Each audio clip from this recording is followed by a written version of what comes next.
Selamat malam pemirsa, sebagai negara hukum Indonesia menjunjung tinggi keadilan, hak asasi manusia, dan demokrasi.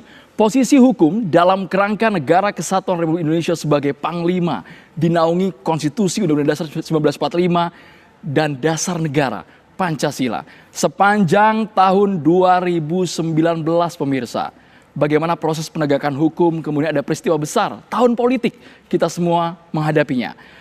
Lantas pertanyaannya, apakah proses penegakan hukum di tahun 2019 ini sudah berjalan sesuai dengan prosedurnya?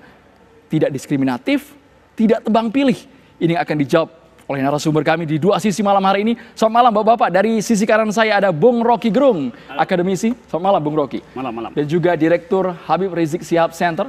Assalamualaikum Pak Abdul Hoyer. Waalaikumsalam warahmatullahi wabarakatuh. Dari sisi kiri saya ada dua politisi kawakan, politisi Nasdem, Bang Akbar Faisal. Selamat malam Bang Akbar Faisal. Assalamualaikum warahmatullahi wabarakatuh. Waalaikumsalam warahmatullahi wabarakatuh. Dan juga Bang Junimart Girsang, politisi PDI Perjuangan. Selamat malam, Merdeka. Merdeka Bang.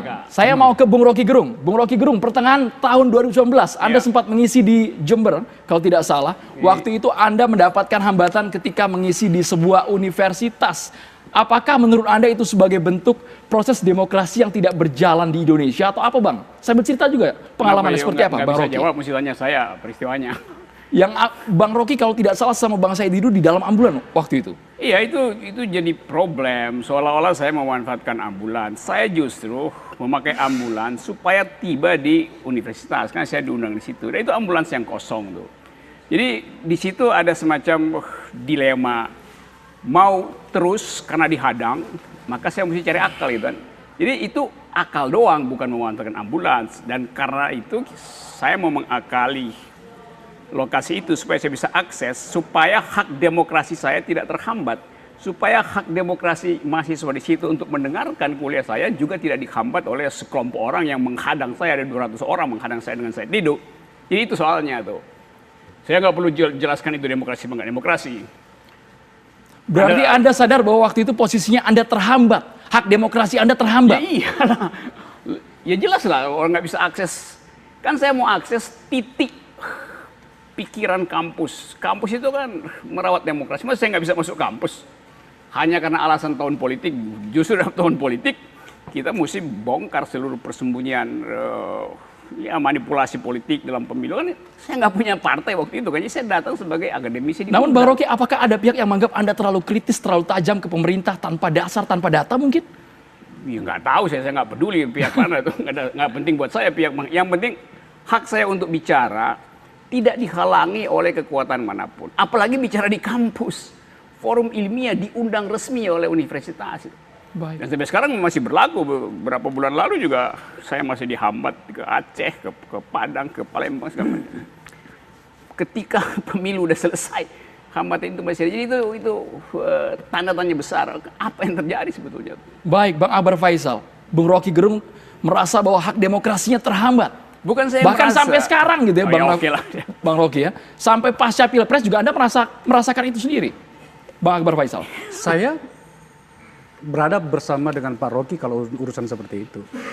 Bagi saya pribadi soal berbicara pada saat kita mengagungkan yang namanya kita negara demokrasi kedua terbesar bahkan gitu ya, tapi masih ada yang seperti itu, saya mengatakan bahwa saya tidak membenarkannya.